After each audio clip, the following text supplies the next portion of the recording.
Pourquoi est-ce que vous devez vous lever au milieu de la nuit pour prier? Pourquoi est-ce que vous ne devez pas négliger vraiment la prière de nuit? C'est vrai que par moments, il est difficile pour certaines personnes de se libérer ou encore de pouvoir prier parce que compte tenu des journées difficiles par rapport au travail, aux tâches ménagères, la fatigue se faisant ressentir les soirs, et cela par moments les empêche de pouvoir se lever la nuit pour prier. Mais il ne faudrait pas que cela vraiment soit une habitude ou encore une excuse. Parce que beaucoup sont ces personnes qui ont des journées lourdes, mais qui arrivent quand même, ils font l'effort de se lever au milieu de la nuit pour prier parce qu'ils ont compris le mystère. Vous savez, la nuit, il y a beaucoup de choses qui se passent. La nuit, c'est à cette heure que le monde des ténèbres est en ébullition et qu'ils font beaucoup de choses. La Bible nous dit en 1 Roi, le chapitre 3, à partir du verset 16, qu'il y avait 2 femmes prostituées et ces femmes, elles vivaient ensemble. Et la Bible nous dit que ces femmes-là, elles avaient accouché et l'une d'entre elles, par inadvertance, s'était endormie.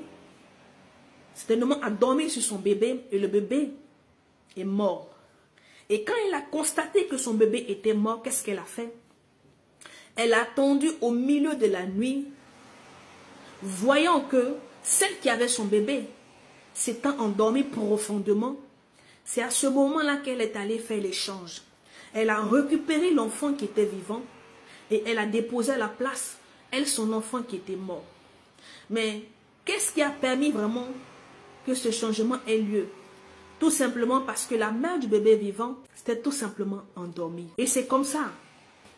Lorsque vous vous dormez et que vous ne vous levez pas pour prier, lorsque le diable vient, lorsque l'esprit de la sorcellerie, parce que chaque nuit ils viennent, lorsqu'ils viennent dans vos vies et qu'ils vous trouvent endormis et qu'il n'y a aucune muraille, il n'y a aucun bouclier autour, qu'est-ce qu'ils font? Ils récupèrent les grâces, les ondes positives que vous avez et ils déposent à la place tout ce qui est négatif, tout ce qui va vous emmener vraiment à ne pas avancer, tout ce qui est susceptible de vous détruire. C'est pour cela que vous devez faire l'effort de prier à ces heures-là. Et même si vous n'arrivez pas, demandez toujours l'assistance du Saint-Esprit, car il produira en